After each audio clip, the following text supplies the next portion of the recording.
I want to tell you about something special tonight, something I've been thinking about quite a bit lately.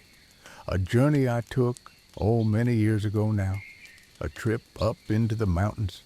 A slow walk through the most beautiful country you ever did see. And a night spent under canvas, under the stars, breathing in that clean mountain air. It's a good memory, this one. Peaceful and gentle, full of the kind of moments that make life worth living. And I'm going to take my time telling it to you. Let it unfold slow and natural, the way it happened, the way memories do when you let them come back soft and easy. So just relax there. Let your breathing slow down and come with me in your mind's eye. All back to that time, that place, those mountains waiting quiet and ancient under the wide blue sky. It started, as these things often do, with a decision made on a spring morning. I was younger then, of course, though not quite young anymore. Middle-aged, I suppose you'd call it, though I didn't feel middle-aged. I felt ready for something, ready to step away from the everyday for a little while, to find some space, some quiet, some perspective. The mountains had been calling to me, not in any loud way, mind you, just a gentle pull, a whisper in the back of my mind. Come up here, they seemed to say. Come walk among us for a while. Come remember what matters. And so I planned a trip. Nothing too ambitious, nothing dangerous or extreme. Just a few days of walking through the foothills, climbing gradually up into higher country, or spending nights camped out under the sky. Simple, peaceful, exactly what I needed. I took my time preparing. That's part of the pleasure of a trip like this, the getting ready. I laid out my old backpack, the canvas one with the leather straps, worn soft from years of use. I checked it over, careful-like, made sure all the buckles worked. The straps were sound. It had carried me through many an adventure, that pack, and it felt like an old friend as I ran my hands over it. Then I started gathering what I'd need. A tent, lightweight but sturdy, the kind that would keep the rain out and the warmth in. A sleeping bag, thick and cozy, the color of pine needle. A small camp stove and a pot for heating water. A tin cup that had been my father's, dented and blackened from countless campfires. Some simple food, oatmeal, dried fruit, nuts, tea, a bit of cheese and hard bread, nothing fancy, trail food, the kind of nourishment that tastes better outdoors than it ever would at home. I packed clothes that would layer, that would keep me warm when the mountain air turned cold, cool when the sun was high. A good pair of boots, broken and just right, leather worn soft but still strong, soles that gripped well on rocky trails, thick wool socks, a hat to keep the sun off, a jacket for when the wind picked up, and then the small things, the details that make the difference, matches in a waterproof case, a knife well sharpened, a length of rope, a flashlight, a compass, and a map. Though I knew the area pretty well, a small first aid kit just in case, a book of poetry, slim and worn to read by firelight, a notebook and pencil for writing down thoughts if they came. Each item I packed with care, thinking about why I'd need it, how I'd use it. There's a kind of meditation in that, in the careful preparation. It was already slowing me down, already shifting me from the hurried pace of regular life into something more deliberate, more intentional. The night before I left, I could barely sleep, not from anxiety, but from anticipation. That good kind of excitement, like being a child again on the night before Christmas or a birthday. I lay in bed and thought about the trail ahead, the views I'd see, the campfire I'd build, the stars I'd watch, and I felt grateful. Grateful to have the health to do this, the time, the freedom. Grateful for mountains that existed, waiting, patient, and eternal. Grateful for the chance to step into that world for a little while. Morning came slow and gentle. I rose with the first light, that pale gray time before the sun actually shows itself. Made myself a good breakfast, eggs and toast and strong coffee, knowing it would be the last hot meal cooked in a kitchen for a few days. And that was all right. More than all right. I loaded my pack into the truck, checked one more time that I had everything, said goodbye to the house. It would be waiting when I got back, just the same, but I'd be different. I always was, after time in the mountains. Something about that high country changed you, settled you, reminded you of what mattered. The drive out took a couple of hours. I left the city behind first, then the suburbs, then the towns got smaller and farther between. The landscape started to change, to open up. Fields gave way to forest. Flat land started to roll and rise. And there, or in the distance, growing bigger with each mile, the mountains. Oh, the first sight of mountains always does something to me. Always has, probably always will. They just sit there, so solid and ancient and unmovable. They don't care about human concerns, about our little worries and troubles. They've been there for millions of years, and they'll be there for millions more. There's perspective in that. There's peace. The road started to climb, switchbacking up through thick forest. Pine trees, tall and straight, their needles making a soft carpet on the forest floor. The air coming through the truck windows got cooler, fresher, cleaner. That mountain air, there's nothing quite like it. It smells of pine and rock and clean water and ancient earth. It smells like possibility, like peace. I reached the trailhead mid-morning. There were a couple other vehicles there, folks setting off on their own adventures, but not many. This wasn't a popular trail, not one of the famous ones that gets crowded. It was quiet, lesser known, exactly what I wanted. I parked and sat for a moment, just looking. The trail disappeared into the forest, winding up and away.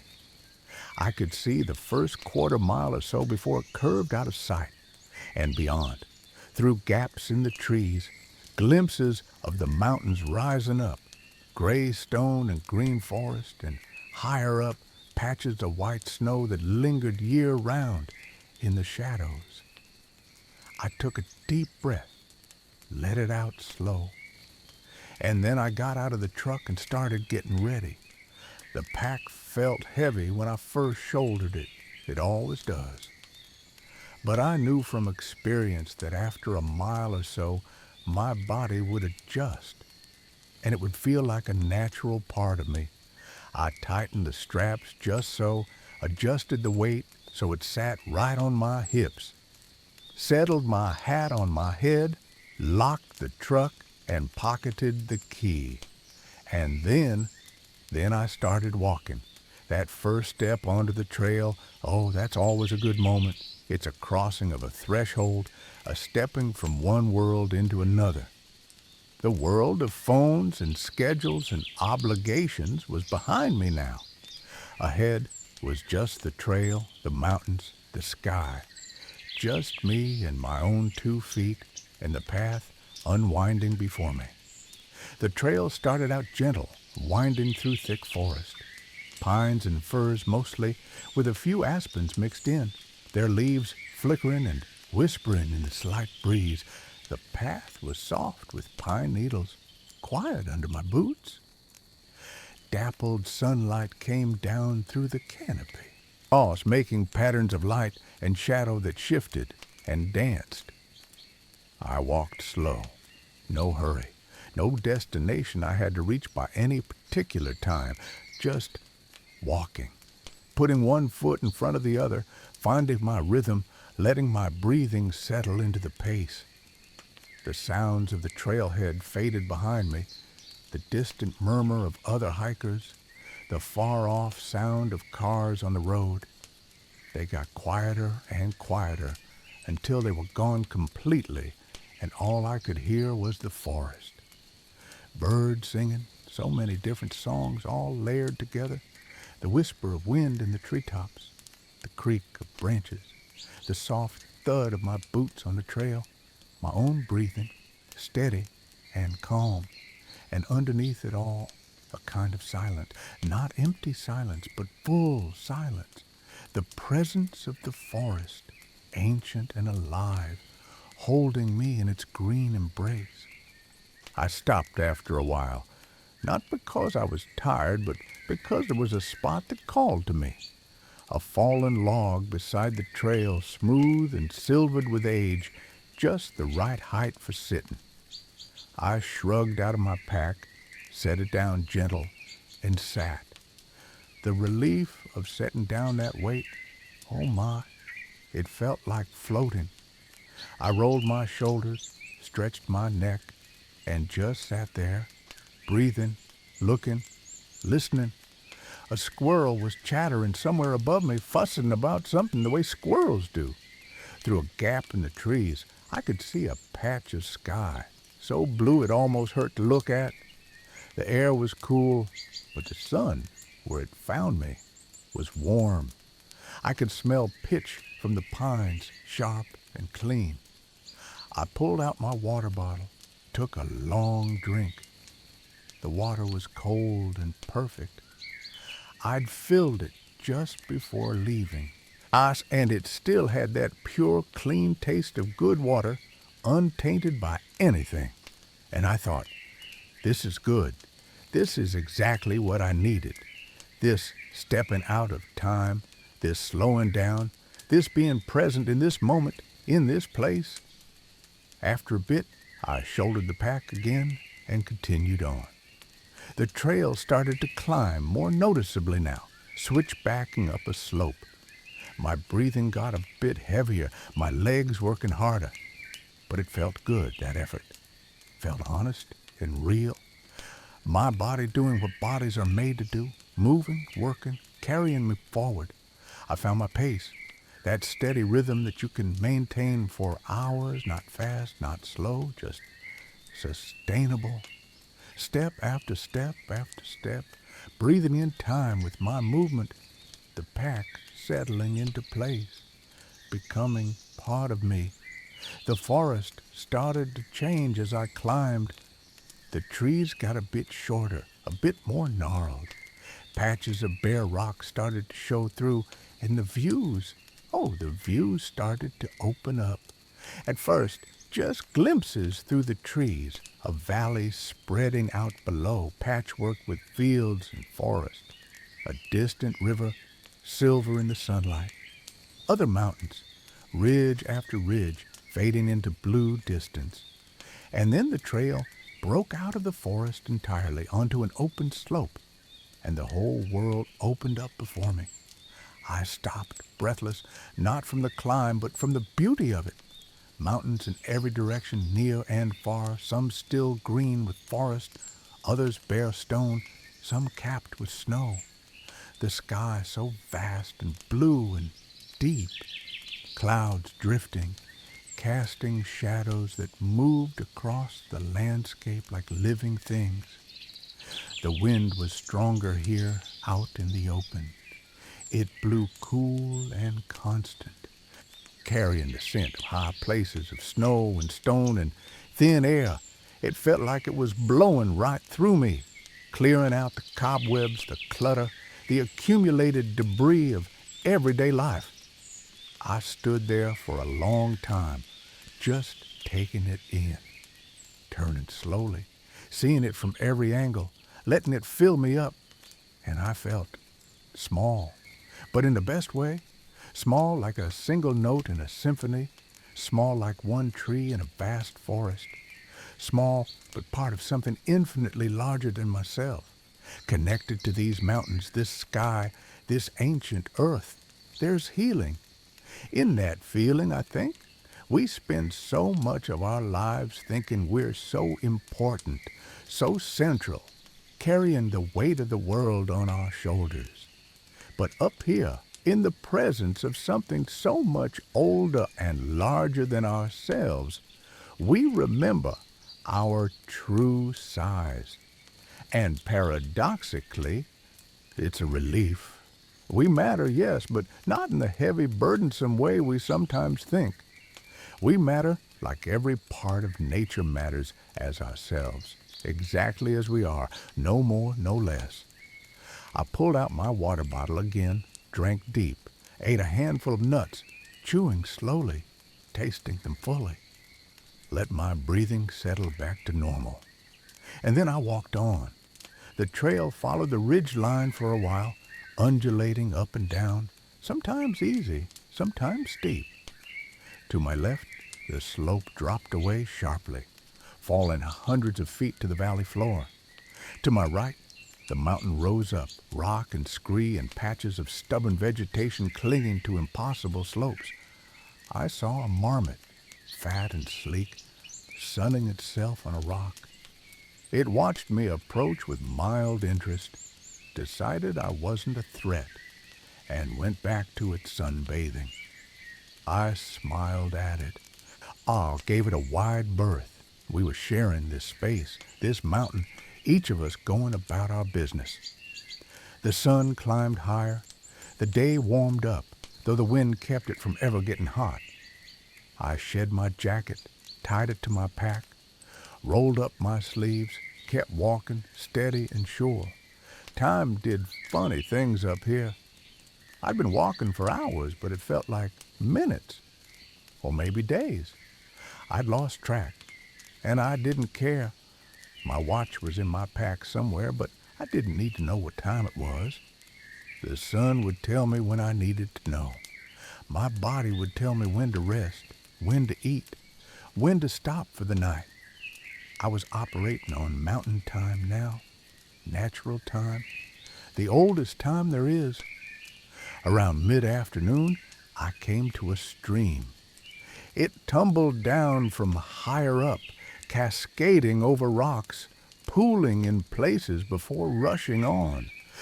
The water was crystal clear, so cold it made my teeth ache to drink it. But oh, it tasted good. Tasted of snowmelt and stone and purity. I sat beside it for a while, listening to its music. Each stream has its own voice, you know. This one was bright and chattery, young-sounding, full of energy and joy. It sang as it fell, bubbled and giggled as it ran over rocks, sighed as it pooled in quiet places. I refilled my water bottle, took off my boots and socks, dangled my feet in a pool. The cold was shocking at first, made me gasp, but then my feet got used to it, and the ache of the walking started to ease out of them. I watched the water, watched the light play on its surface, watched a water spider skate across a still pool, watched and listened and breathed and was completely, utterly present. This was better than any medicine, any therapy, any cure for what ails the soul. This simple sitting beside a mountain stream, feet in cold water, sun on my face, peace in my heart. Eventually, I dried my feet, put my socks and boots back on, shouldered my pack. The trail crossed the stream in a series of flat rocks, and I made my way across carefully, testing each step. The rocks were slick with spray, and a misstep would mean wet feet at best, a twisted ankle at worst. But I made it across fine and continued on up. The trail got steeper now, climbing in earnest. I had to stop more often to catch my breath, to let my legs rest. But that was all right. No rush. I'd stop, look around, appreciate where I was, then continue on when I was ready. The air was getting thinner up here. I could feel it. Each breath didn't quite fill my lungs the way it did lower down. But it was so clean, so pure. I felt like I was breathing in clarity, breathing in peace. I passed through a stand of ancient gnarled trees. They'd been shaped by the wind and weather, twisted into fantastic forms. But they endured. They clung to this harsh, high place and survived, even thrived. There was a lesson there, I thought, about resilience, about bending but not breaking, about finding a way to live even in difficult circumstances. Beyond the trees, the trail broke out into alpine meadow, and oh, the flowers. I'd timed my trip well without really planning it. The wildflowers were at their peak, carpeting the meadow in every color you could imagine. Purple lupin, yellow cinquefoil, red paintbrush, white columbine, pink shooting stars. They swayed in the wind, a moving tapestry of color and life. I walked through them slowly, carefully, trying not to step on any. Their scent rose up around me, sweet and delicate. Bees hummed among them, drunk on pollen and nectar. Butterflies floated from blossom to blossom, their wings catching the light. It was like walking through a dream, through a painting, through something too beautiful to be real. But it was real. It was absolutely, gloriously real. I found myself smiling, this big, foolish smile that I couldn't suppress and didn't want to. This was joy, pure and simple. Joy at beauty, at being alive, at being here in this perfect moment. The meadow stretched on and on, gently sloping upward. I walked through it in a kind of trance, stopping often to just look, to kneel down and examine a particular flower, to watch a bee at work, to feel the sun and wind and life all around me. And then, at the far end of the meadow, I saw my destination, a small lake, high and alpine and perfectly still, reflecting the sky and the peaks around it like a mirror. I'd been here before, years ago. I'd remembered it as beautiful, but memory had dimmed the reality. It was more beautiful than I'd remembered, more perfect. The lake was small, maybe 200 yards across. The water was that particular shade of blue-green you only see in alpine lakes, colored by the minerals in the glacial melt that fed it. Around it, the meadow came right down to the water's edge, flowers growing almost to the shoreline, and beyond, rising up sheer and magnificent, the peaks, gray stone and white snow, sharp against the blue sky. They ringed the lake on three sides, protecting it, holding it like a precious gem. This was where I'd planned to camp. And looking at it now, I couldn't imagine a better spot. I followed the shore around to a place I'd scoped out on my last visit, a flat area a bit back from the water, sheltered by a few low rocks. Good drainage, good wind protection, a perfect view of the lake and the mountains beyond. I shrugged off my pack with a sigh of relief and just stood there for a moment, rolling my shoulders, stretched my back. I've been walking for I didn't know how long, most of the day, and my body knew it. But it was a good tired, an honest tired, the kind that comes from using your body the way it's meant to be used. I looked at my watch. It was still mid-afternoon, plenty of time to set up camp and settle in before dark. But first I just wanted to sit and be here for a bit.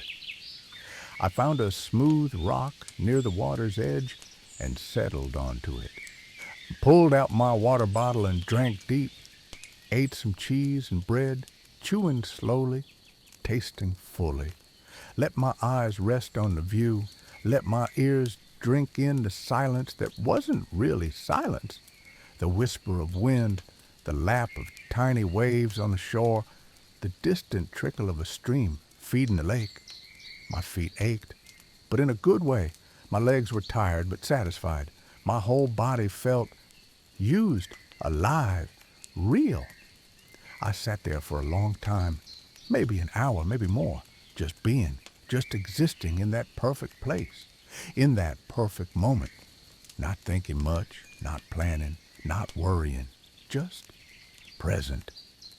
A fish jumped in the lake, rings spreading out from where it broke the surface. A bird I couldn't identify called from somewhere up in the rocks. The sun moved slowly across the sky, the shadows lengthening, the light getting more golden. And finally, reluctantly, I roused myself. Time to make camp. I'd done this enough times that my hands knew what to do, almost without thinking. First, I cleared the area where I'd put my tent, moving aside any rocks, any sticks, laid out the ground sheet, then the tent itself. The tent was one of those simple designs, just two poles that cross in the middle. The whole thing goes up in minutes. I slid the poles through their sleeves, locked them into the corners, and the tent popped up into shape. Staked it down good and secure. Wind can come up fast in the mountains, and you want your tent anchored solid. Spread my sleeping bag inside, along with my sleeping pad. Set my pack just inside the door, everything I might need during the night close at hand.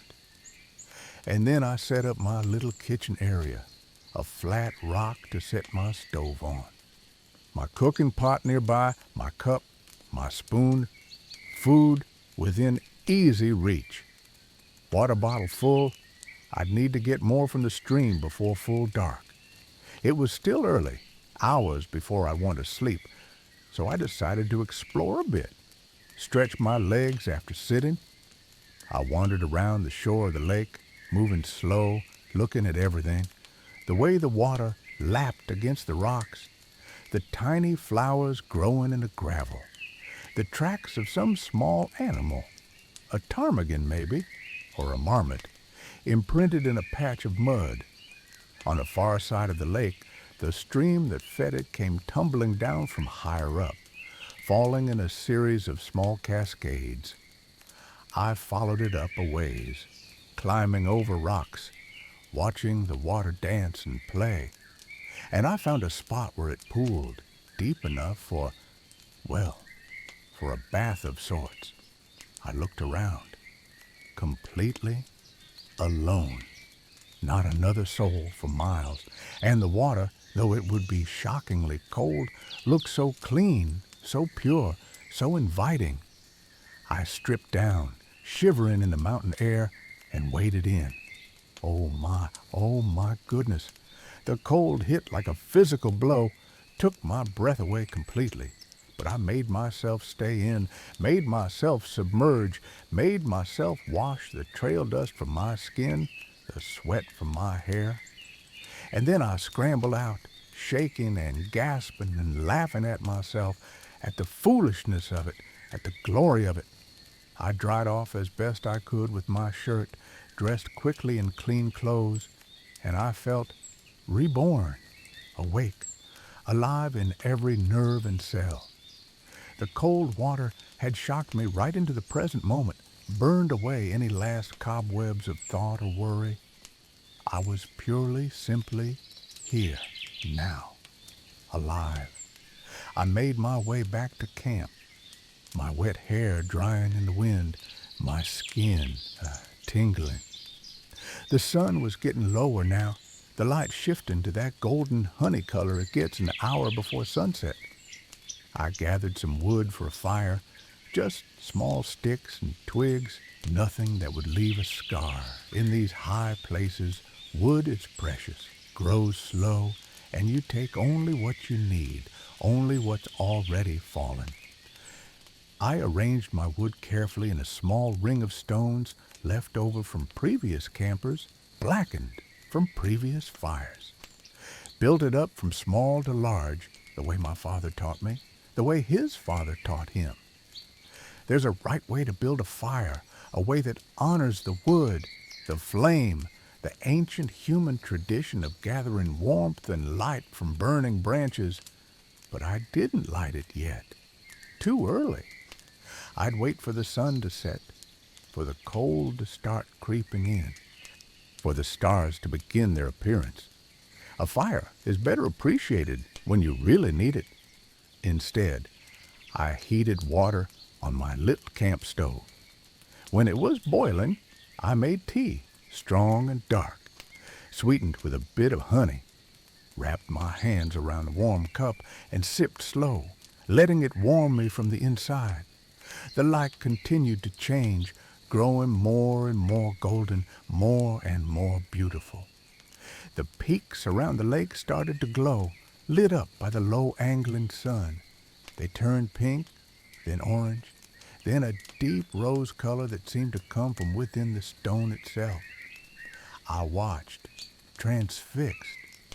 This show that happens every single evening has happened every evening since the mountains were formed, will happen every evening until they wear away to nothing. But each one is unique, each one unrepeatable, each one precious. The air grew colder as the sun sank lower. I pulled on my jacket, wrapped my hands around my teacup, and I watched the light show continue, the colors shifting and changing, the shadows growing longer. A hawk circled high above, riding the thermals.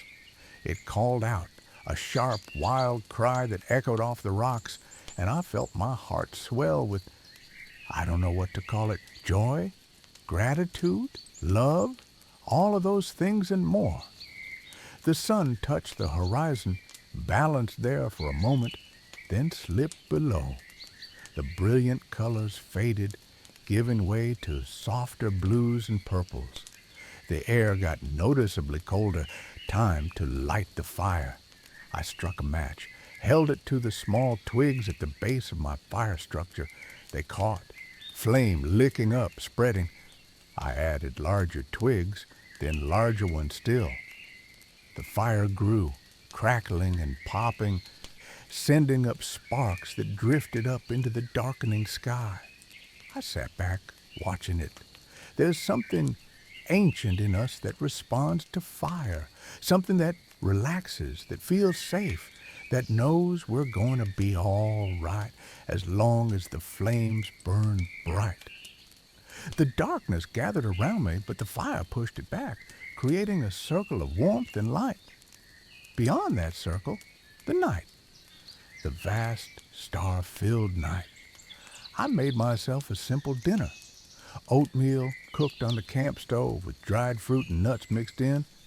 It wasn't fancy, but it tasted better than the finest restaurant meal.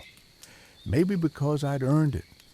Maybe because I was truly hungry. Maybe because everything tastes better outdoors, under the stars after a day of walking.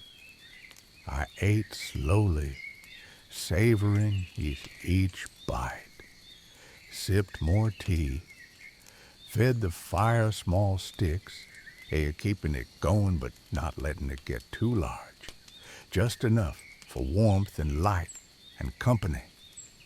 The stars were coming out now, one by one at first, then in clusters, then in great sweeping profusions, more and more and more, until the sky was thick with them, until the Milky Way stretched overhead like a river of light.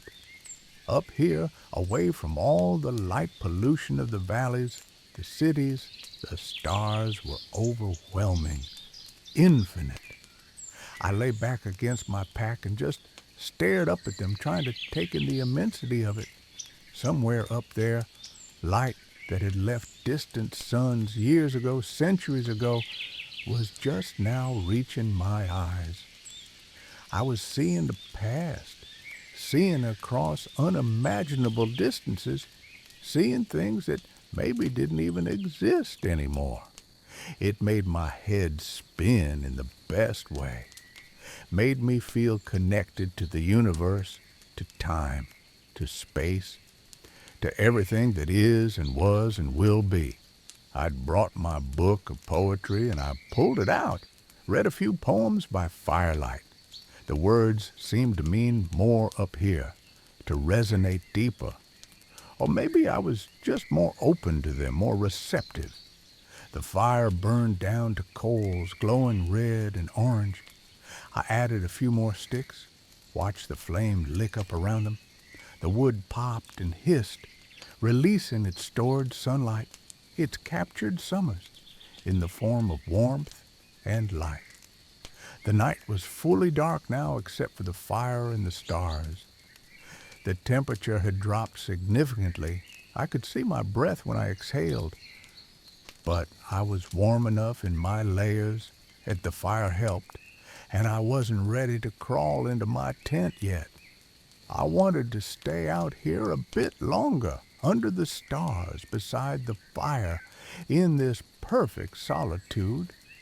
I thought about a lot of things that night, about my life, about the paths I'd taken and the ones I hadn't, about the people I'd loved, the places I'd been, the person I'd become, not in a heavy way, not dwelling or regretting, just reflecting, taking stock, seeing where I was with clear eyes, and I felt content. Not because everything in my life was perfect, it wasn't, isn't, never will be, but because I was here, in this moment, in this place, and it was enough. I was enough. It was all enough. The fire burned lower and lower. My eyelids grew heavy. The cold was seeping through now, finding its way through my layers. Time to turn in. I banked the fire carefully, spreading the coals out, making sure there were no live flames that could spark up during the night. Checked one more time that my tent was secure.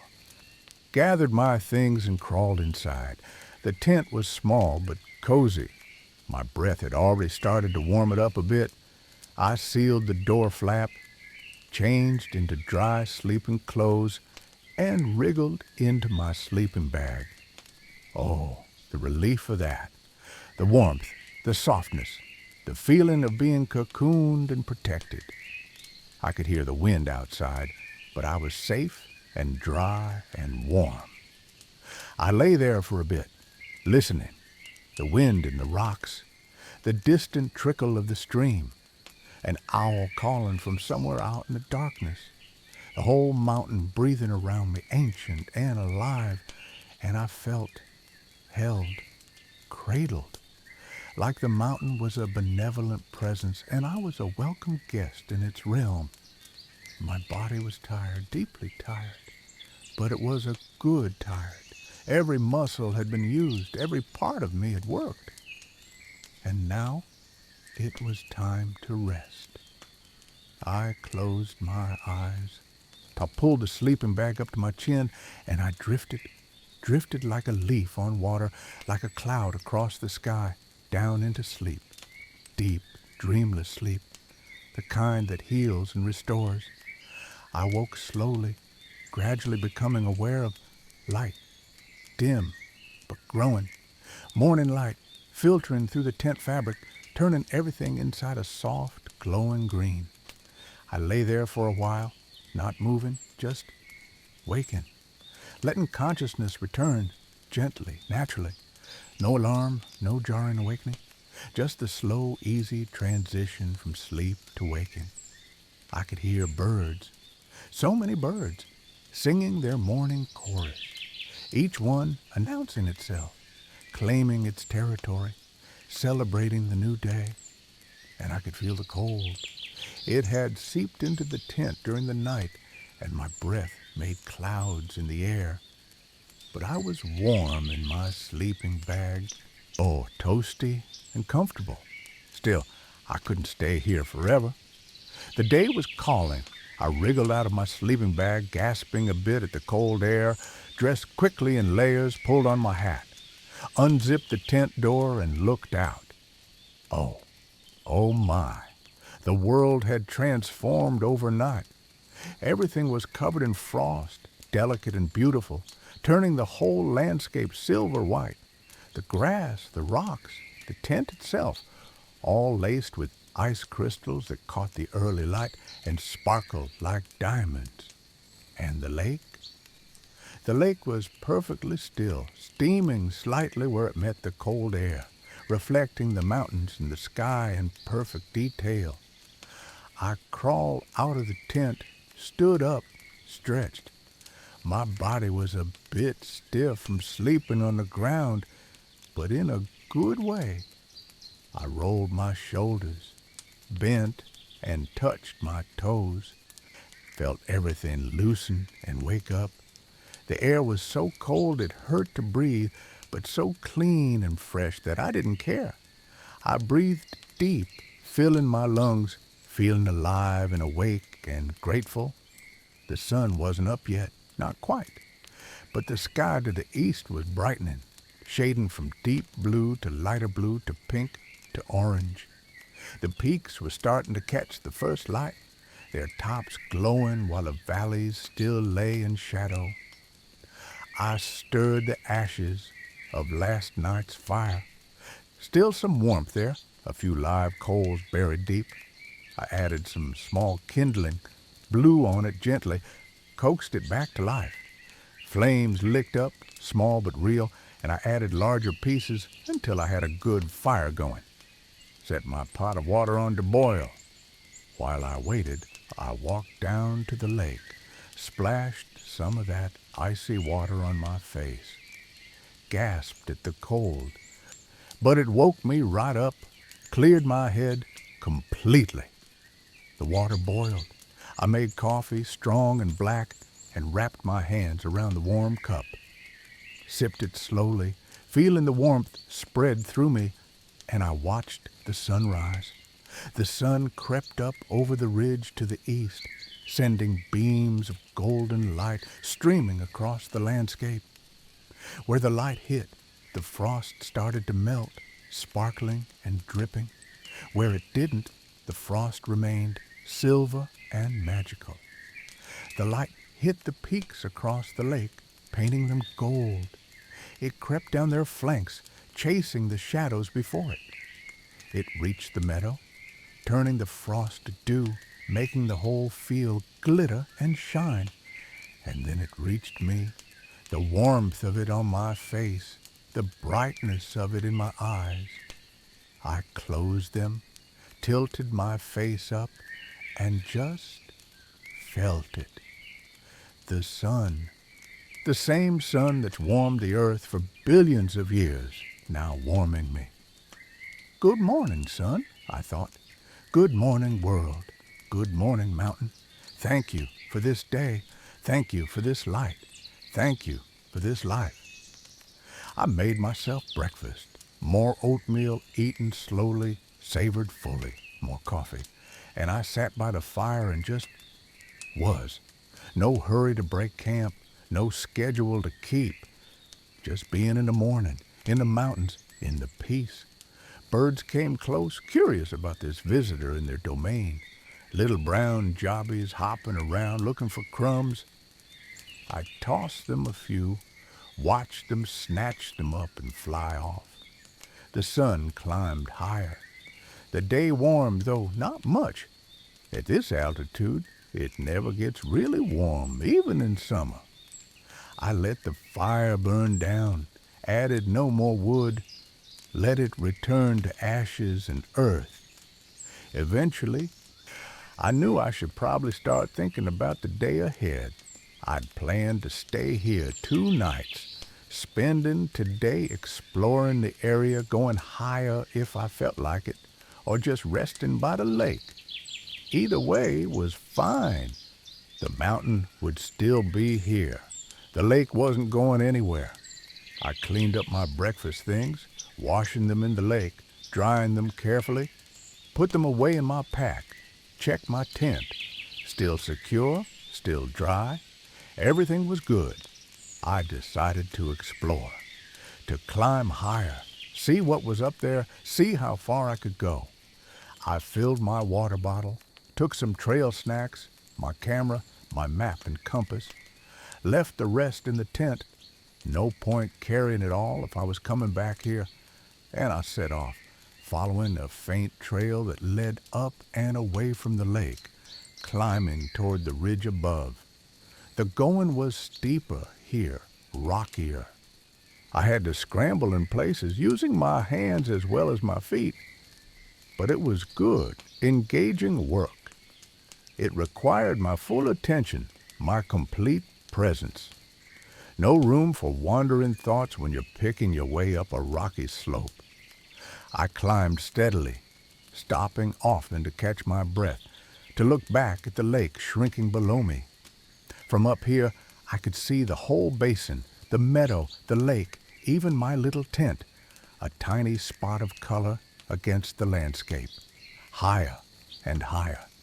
The vegetation got sparser, just low, tough plants that could survive in this harsh environment. Licking on the rocks, orange and gray and green, tiny flowers tucked into sheltered spots. The air got thinner still. Each breath felt like it had less oxygen, and I had to breathe more frequently. But it was all right. I was in no rush. I reached the ridge and stood there, gasping, exhilarated. The view from here, oh, the view, mountains in every direction, near and far, ridge after ridge, peak after peak, fading into blue distance. Some I could name, most I couldn't. It didn't matter. They were there, majestic and eternal, and I was there seeing them. The wind was strong up here, constant and cold. It roared past me, tugged at my clothes, brought tears to my eyes. But I didn't care. I spread my arms wide and let it blow through me, around me, cleansing and clarifying. I could see everything. The valleys below, patchworked with forest and meadow, rivers, silver threads winding through the landscape, lakes scattered like jewels, and everywhere, mountains, the bones of the earth, exposed and magnificent. I sat down on a flat rock, sheltered a bit from the wind, and just looked, drank it in, or tried to memorize it, though I knew that memory could never capture this fully. This was the kind of thing you had to experience to understand. I ate some trail mix, drank some water, took a few pictures, knowing they'd never do it justice, but wanting some record anyway. A raven flew by, close enough that I could hear the whoosh of its wings, the croak of its call. It seemed unbothered by the wind, riding it, playing in it. I sat there for a long time, maybe an hour, maybe two. Time didn't mean much up here. And then I started back down, picking my way carefully. Downhill is harder than uphill in some ways. More strain on the knees, easier to slip. But I took my time, placed my feet carefully, and made it back to the lake without incident. My camp was just as I'd left it. Tent still standing, everything in its place. I felt a rush of affection for it, this temporary home, this shelter in the wilderness. I decided to rest for the afternoon.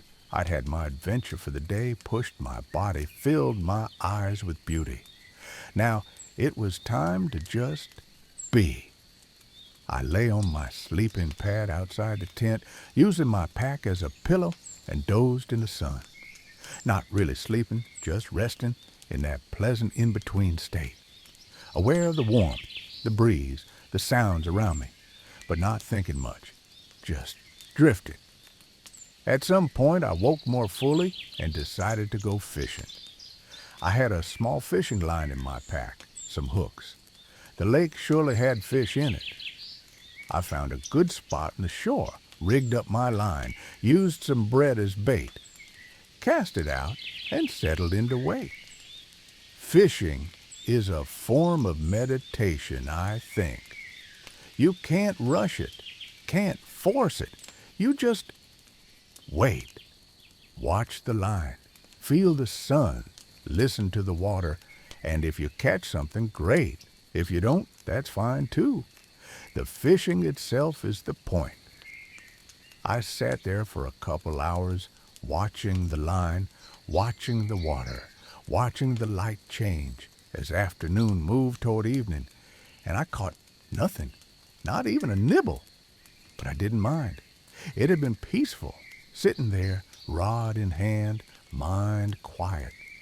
As the sun started to sink lower, I reeled in my line, put my gear away. Time to think about dinner, about the evening ahead. I gathered more wood for a fire, heated water, made tea, made another simple meal. Sat by the growing fire and watched another sunset, just as spectacular as the night before, but completely different. Different clouds, different colors, different quality of light. The routine was already becoming familiar. Fire, food, tea, stars. The simple rhythm of mountain life, another night under the stars, another round of poetry by firelight, another slow, peaceful evening, letting go of the day, settling into the night. And when I was ready, when the cold got too much and the fire burned too low, I crawled into my tent, into my sleeping bag, and let sleep take me again. Deep, restorative sleep, the sleep of the mountains.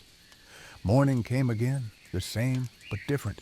The same light, the same cold, the same bird song. But this was my last morning here. Tomorrow I'd be heading back down, back to the world below. Part of me was ready. I missed my family, my home, some of the comforts of civilization. But part of me wanted to stay here forever, in this simple place, with these simple rhythms. I made the most of the morning, coffee by the fire, breakfast eaten slowly, a walk around the lake, saying goodbye to it, thanking it for its hospitality. I didn't rush to pack up, not yet. I'd do that in the afternoon, leave in the morning. For now, I just wanted to be here. Soak it in, remember it. I sat by the water and wrote in my notebook. Not anything profound, just observations, descriptions, trying to capture some small piece of this experience in words. Knowing I couldn't, not really, but trying anyway. The sun climbed. The day warmed, just a bit. I dozed again, resting, storing up this piece to take back with me. In the afternoon, I finally started packing, slowly, methodically, with the same care I'd used to pack at the beginning. Each item cleaned, dried, put away properly. The tent came down last. I shook it out, made sure it was dry, rolled it up carefully. The site where it had stood looked barely disturbed. In a few days, you'd never know I'd been here. The grass would spring back, the ground would show no trace. That's how it should be. Take only memories, leave only footprints, and even the footprints should be minimal. I made one last fire that evening, used the last of my firewood, the pieces I'd gathered, returning them to flame and ash. I ate my last freeze-dried meal, drank my last cup of mountain tea, watched my last sunset from this spot, and I felt full. Not sad exactly, though there was some of that, but mostly just full, grateful, blessed, changed. This mountain had given me so much: peace, perspective, beauty, solitude, challenge, rest. It had reminded me of what matters. It had stripped away the unnecessary and shown me the essential. I'd come here with questions I hadn't quite formulated, and I was leaving with not exactly answers, but something better, a kind of clarity, a renewed sense of purpose and proportion. The problems I'd brought with me were still there, but they seemed smaller now, more manageable. Not because they'd shrunk, but because I'd grown. I'd been reminded of my own strength, my own resilience, my own deep connection to something larger than myself. I sat by the fire until it burned to embers, then ashes. And then I went into my tent for the last time, into my sleeping bag, closed my eyes. Sleep came easily, deeply. My body knew what to do: rest, restore, prepare for tomorrow's journey. Morning came cold and clear. I packed up the last of my things, checked the campsite one more time. Everything clean, everything as it should be. If someone came here tomorrow, they'd find it pristine. I shouldered my pack. It felt lighter somehow, though I hadn't left anything behind. Maybe I was stronger. Maybe I was just more used to it. Maybe I'd left some weight of a different kind here in the mountains. I took one last look at the lake, the meadow, the peaks. Tried to fix it in my memory. "Thank you," I said out loud. "Thank you for everything." And then I turned and started down the trail. The descent was easier in some ways than the climb up had been. Gravity was helping instead of hindering, but it was harder in other ways, more jarring on the knees, requiring more care with foot placement. I took it slow, steady, careful. No point hurrying now. The trail wound down through the meadow, into the forest, past the stream where I'd bathed. Each landmark was familiar now. A friend saying goodbye. The hours passed. My legs found their rhythm. I stopped less often than on the way up. I was going downhill after all, and I was in better shape now, acclimatized to the altitude. The trees got taller, thicker. The air got warmer, more oxygen-rich. Sounds from below started to reach me. Birds I recognized, the distant murmur of the river in the valley. And then, in the late afternoon, I broke out of the forest, and there was the trailhead.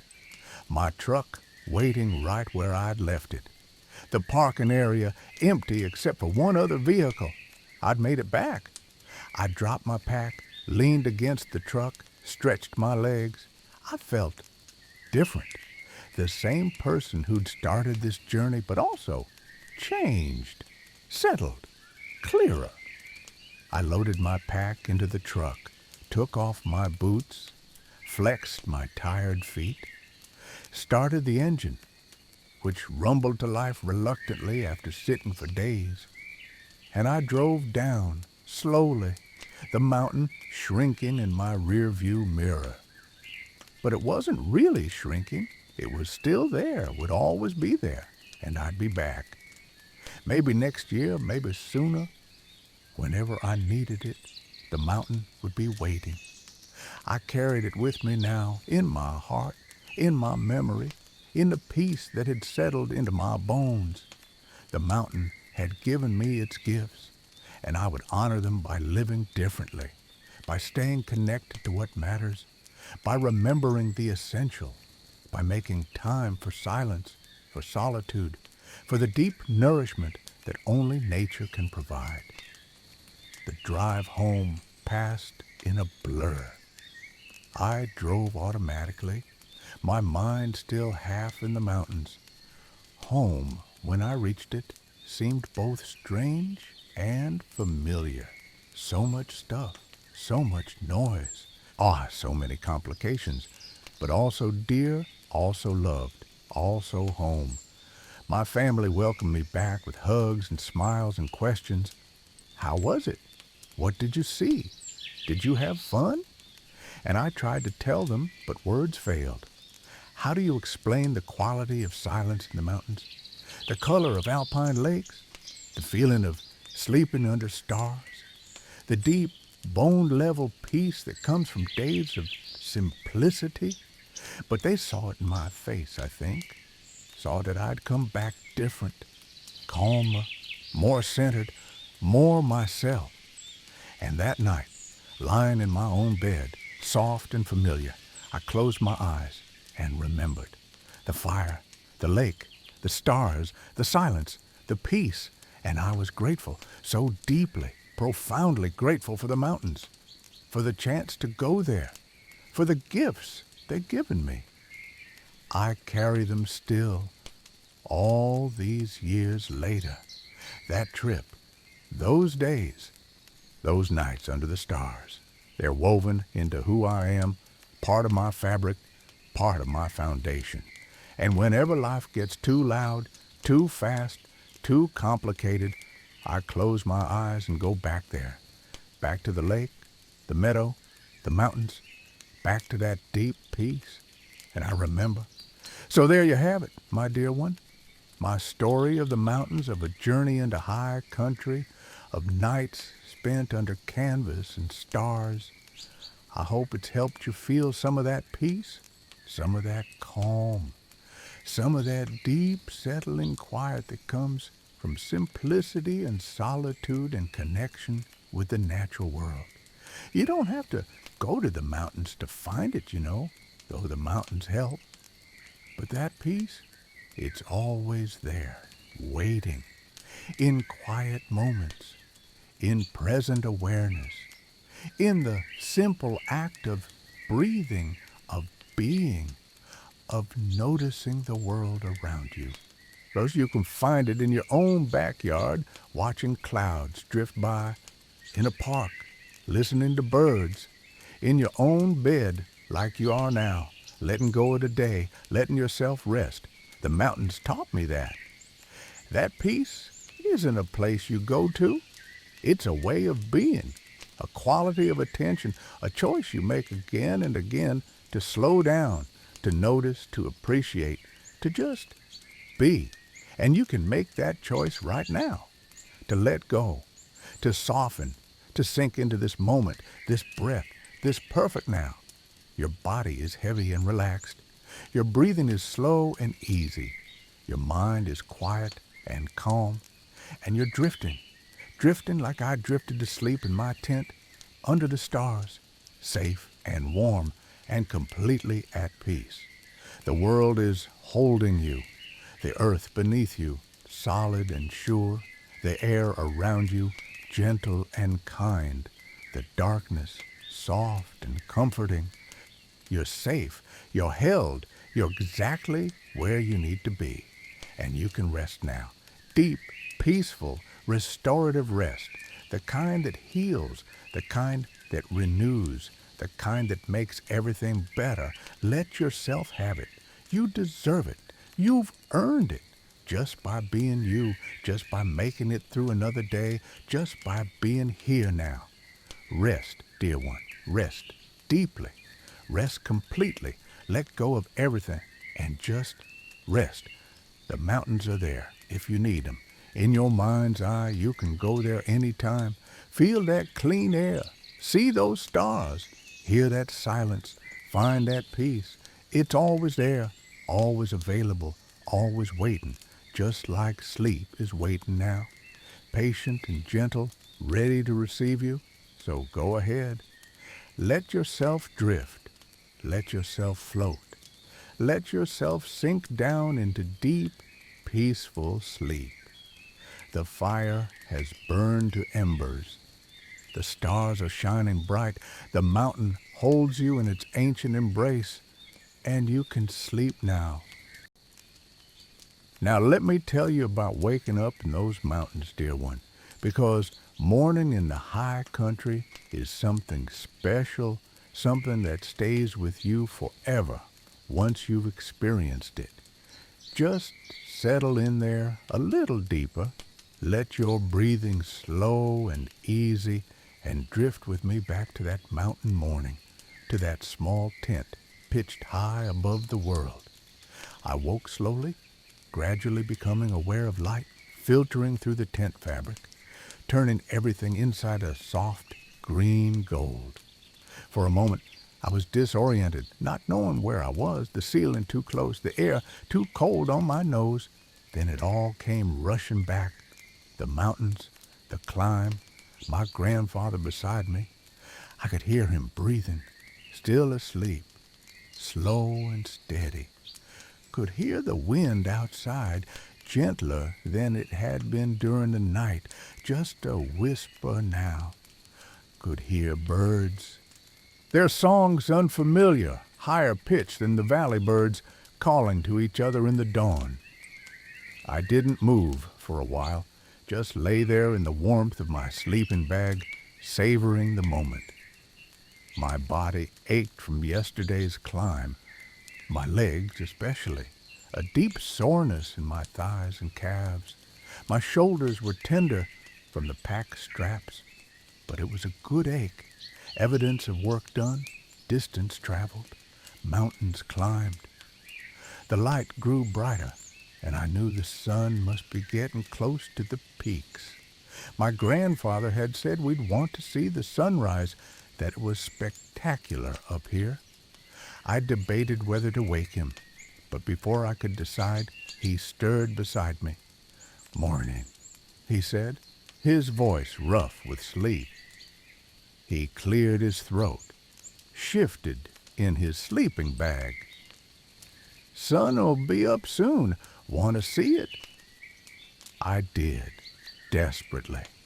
We wriggled out of our warm cocoons into the sharp cold of the tent, pulling on the extra layers we'd shed before sleeping.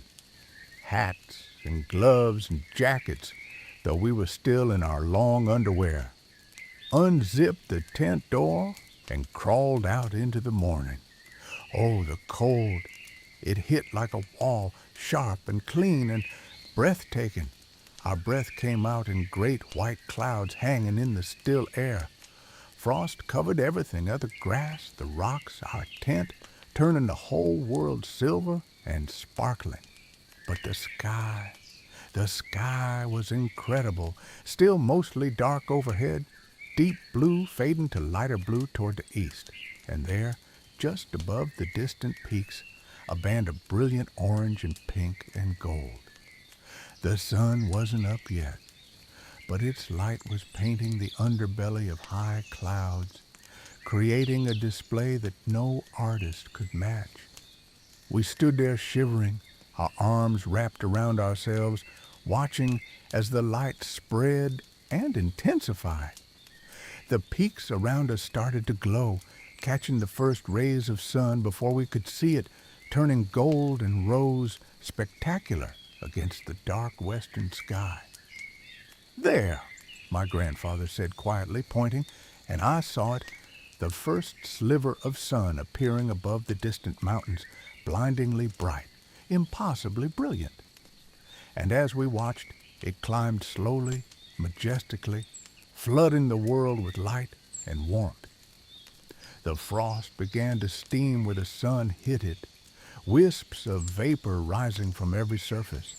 The temperature climbed perceptibly, the brutal cold of dawn easing toward something more comfortable.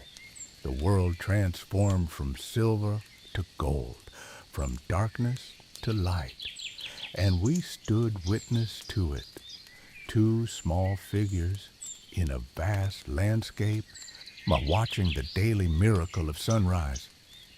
"Worth getting up for?" my grandfather asked. "Worth it," I agreed, my voice hushed with awe. We stood there until the sun was fully up, until the cold had lost its sharp edge, until we could feel warmth starting to seep through our jackets. Then my grandfather stirred. "Let's get some breakfast in us," he said. "Then we'll explore a bit before we pack up and move on." Back at our kitchen area, we got the stove going, heated water for oatmeal and hot chocolate. The hot chocolate was instant powdered stuff, but it tasted like heaven, warming me from the inside out, sweet and chocolatey and perfect. The oatmeal we fixed with raisins and brown sugar, and we ate it slowly, letting it fuel us, watching the day come alive around us. More birds appeared, flitting among the low shrubs, searching for insects. A marmot whistled from somewhere nearby, then appeared on a rock, standing on his hind legs, surveying its domain before disappearing again. The air warmed steadily as the sun climbed higher, and we shed layers, getting down to just shirts and pants. My grandfather suggested we explore the area before breaking a camp, stretch our legs, see what was around us. We left our camp set up and set off, following the spring upstream to see where it came from. The water bubbled up from between rocks, clear and cold, and above the spring, the ground was boggy, soft with moisture, carpeted with tiny flowers and moss. My grandfather showed me tracks in the soft ground. Deer, he thought, come down to drink at the spring. And here, smaller tracks, a rabbit perhaps, or a pika. The ground told stories if you knew how to read them. We climbed higher, scrambling over rocks, using our hands in places until we reached a small summit above our campsite. From here, we could see our tent, small and green against the gray rock and brown grass. Could see the trail we climbed yesterday, winding up from below, disappearing around ridges and through saddles. And we could see where we were going. The trail continued along the ridge, following the spine of the mountain, eventually descending into a valley on the other side. That's where we camped tonight, my grandfather said, in a valley with a lake, with trees for shelter, different country than this exposed alpine zone. Every landscape has its own character, he said. This up here, it's stark, severe, beautiful in a harsh way. Down in that valley, it'll be softer, more gentle. Both are part of the mountains. They both have things to teach you. We sat on the summit, on rocks still cold despite the sun, and just looked. The world spread out below us in every direction, a vast tapestry of peaks and valleys, forests and meadows, rock and water and sky. You know what I love about mountains, my grandfather said after a while. They're honest. They don't pretend to be anything they're not. They're hard and they're demanding, and they don't care if you're tired or if your feet hurt or if you're scared. They just are what they are. And there's something refreshing about that, something clean. They demand your best, and they reward you with views like this. He gestured at the panorama before us. Life should be more like mountains, he continued. Clear about what's required, honest about the difficulty, but worth every bit of effort when you get where you're going. Too often, people want everything to be easy, want success without struggle, but that's not how growth happens. You don't get stronger without challenge. You don't learn without difficulty. He looked at me, his eyes serious but kind. Yesterday you struggled, he said. I could see it, especially in the afternoon. Your legs were tired, you were breathing hard, you wanted to stop. But you didn't. You kept going. And because you kept going, you made it here, and you got to see that sunset, no stars, and this sunrise. You earned this, you understand? The beauty of this place means more because you worked for it. I nodded, understanding on some level that he was teaching me about more than just hiking. Remember that, he said. When things get hard in your life, and they will get hard, that's guaranteed, remember that the view from the summit makes the climb worthwhile. Remember that you're stronger than you think. Remember that you can do hard things. We sat in silence for a while longer, absorbing the view, the lesson, the peaceful perfection of the moment. Then my grandfather stood, stretched, winced a little. His knees weren't what they used to be. Best head back, he said. pack up camp, get moving. Miles to go before we sleep tonight. Back at our campsite, we broke everything down with the same care we'd set it up. The tent got shaken out, folded properly, packed away. The sleeping bags got compressed and stuffed in their sacks. Everything went back into the packs, organized and secure. We policed the area carefully, making sure we hadn't left anything behind. No trash, no food scraps, nothing. Leave no trace, my grandfather said. That's the rule. You leave a place so the next person can't tell you were there. With our packs loaded and secured, we took one last look around. The sun was fully up now, the day warming toward what promised to be a beautiful afternoon. The frost was long gone, the ground dry, the air clear. Onward, my grandfather said, and we shouldered our packs and set off along the trail. The walking today was different from yesterday. We started high and stayed high for a while, following the ridge line, traversing along the side of peaks rather than climbing straight up them. The trail was rockier, more exposed, with steep drop-offs on one side that made me nervous at first. Don't look down, my grandfather advised. Look at the trail, at where you're putting your feet. The view isn't going anywhere. You can look when you stop. He was right. When I focused on the path in front of me, on placing each step carefully, the exposure didn't bother me as much. And when we stopped to rest, then I could look, could appreciate the dizzying height, the vast space without fear. The morning sun was warm on our backs, the sky a perfect blue, not a cloud in sight.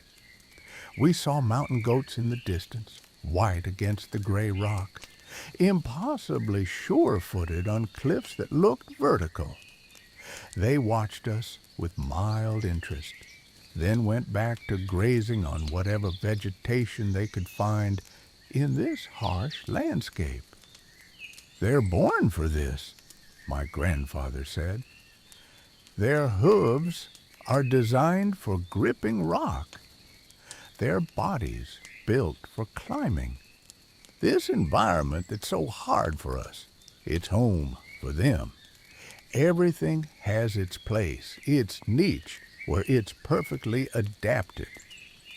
We passed through a boulder field, huge rocks scattered across the mountainside like a giant's playground. Some of them were the size of houses, and we had to scramble over and around them, following cairns that marked the way. Rock slide, my grandfather explained. Maybe hundreds of years ago, maybe thousands. Part of the mountain gave way, and all these boulders tumbled down and settled here. Mountains are always changing, always moving, just too slowly for us to see most of the time. The trail descended gradually into a saddle between two peaks, and here we found snow, a late-season patch that hadn't melted yet, sheltered from the direct sun, packed hard and icy. My grandfather showed me how to cross it safely, kicking steps into the surface, testing each foothold before committing my weight. Snow can be dangerous, he said, especially old snow like this that's melted and refrozen. It's hard as ice, and if you slip, you can slide a long way. Always respect snow. Always be careful on it. We made it across without incident, and on the other side, the landscape changed again. We were entering a different climate zone, starting to descend now into more sheltered country. Trees appeared, first just a few scattered individuals, tough and wind-blown, then more and more as we dropped in elevation. The trail switched back down a steep slope, and my knees started to protest. A different kind of soreness than the climbing had produced. Downhill is hard in its own way, my grandfather observed. Different muscles, different stresses, different challenges. We stopped for lunch at a small tarn, a mountain lake, barely more than a pond, nestled in a rocky bowl. The water was incredibly clear, and we could see all the way to the bottom, even in the middle, where it was maybe 15 feet deep. Small fish darted about, native trout that had somehow made their way up here. We filtered water from the lake, and my grandfather showed me how to really look at water before filtering it. "See any algae?" he asked. "Any scum on the surface? Any dead animals nearby? You want to take water from moving sources if you can, or from clean lakes like this. Always look upstream from where you're taking water." We ate our lunch, crackers and cheese and dried fruit, sitting on rocks at the water's edge. A light breeze rippled the surface, us making patterns of light and shadow. Dragonflies hunted over the water, their wings catching the light, iridescent green and blue. "This is what I wanted you to experience," my grandfather said, gesturing around us. "Not just the big views from the summits, though those are spectacular, but moments like this, quiet moments, peaceful moments, sitting by a mountain lake eating lunch, not in a hurry, not stressed, just being." He took a bite of cheese, chewed thoughtfully. "Modern life moves so fast," he continued. "Everything's rush, rush, rush. Do more, be more, achieve more. And that has its place, I suppose. But if you never slow down, if you never take time to just sit and look at a lake, you miss so much. You miss the things that actually matter." He looked at me, his eyes holding mine. "Don't forget how to be still," he said.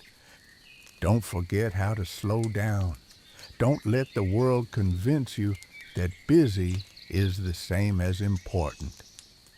Some of the most important things, thinking, reflecting, connecting with nature and with people you love, they require stillness. They require time." After lunch, we continued our descent.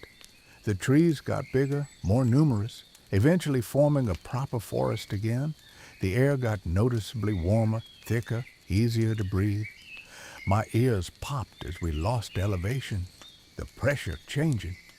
The trail followed a stream now, staying close to the water, and we could hear it rushing and gurgling alongside us. The sound was soothing, constant, a companion as we walked. Occasionally, the trail crossed the stream on logs that had been placed as bridges, and we balanced our way across, careful with the weight on our backs. My legs were getting tired again, the morning soreness building into real fatigue, but I could see we were getting closer to the valley floor, the terrain flattening out, the trees getting taller and thicker. "Almost there," my grandfather said, "just a little farther." And then the trail emerged from the trees into a meadow, and there it was, the lake he'd promised. Bigger than the tarn at lunch, maybe a mile long and half a mile wide, surrounded by forest, reflecting the peaks that ringed the valley. The water was a deep blue-green, and I could see several small islands dotting its surface. "Here we are," my grandfather announced, "our home for tonight." We followed the trail around the lake shore, looking for a good campsite. My grandfather was particular about it. Wanted flat ground for the tent, a good place to hang our food bag away from camp, access to water, but not right on top of it, some shelter, but also some view. We found a perfect spot on a small rise above the lake, with a flat area for the tent and a fire ring where previous campers had built fires. Trees provided some wind protection, but didn't block the view of the lake and the mountains beyond. "This'll do nicely," my grandfather said with satisfaction. We shrugged out of our packs, and the relief was immense. We'd been walking for, I'd lost track of time, most of the day. The sun was starting to angle toward afternoon, shadows getting longer. Setting up camp was easier this time, the second time through. I knew what to do, how to help, where things went. The tent went up smoothly, sleeping bags and pads laid out inside, kitchen area established. My water filtered from the lake, gear organized. With camp established and everything secure, my grandfather suggested we explore the lake before dinner. We left our packs and heavy gear, just took our water bottles, and walked along the shore. The lake was beautiful in the afternoon light, the water sparkling, small waves lapping at the rocky shore. We found an old beaver dam at one end, no longer maintained but still visible, a testament to the industriousness of those remarkable animals. Found tracks in the mud at the water's edge, deer, raccoon, what might have been a bear, though my grandfather wasn't certain. "Bears are around," he said. "This is their country, but they're generally not interested in people. Make noise as you walk, don't surprise them, keep your food stored properly, and you'll be fine. They're magnificent creatures. All deserve our respect." We walked maybe halfway around the lake before turning back, not wanting to be too far from camp as evening approached.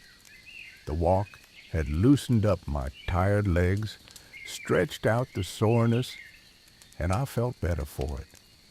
Back at camp, my grandfather taught me how to properly hang a food bag. We put all our food and anything else scented, toothpaste, soap, trash, into a stuffed sack. Then we found 2 trees about 20 feet apart, and we threw a rope over a branch on each tree, tied the food bag to the middle of the rope, and hoisted it up so it hung suspended at least 10 feet off the ground and 6 feet from each tree trunk. "Bears are good climbers," my grandfather explained, "and they're smart. But this way they can't reach it from the ground, can't climb a tree to get to it, can't get to it at all. All keeps them from getting our food and, more importantly, keeps them from learning to associate people with food. A fed bear is a dead bear, they say. Once they lose their fear of humans and start seeking out human food, they have to be put down. So we're protecting the bears as much as ourselves." With the food secured, we started dinner, a proper dinner tonight.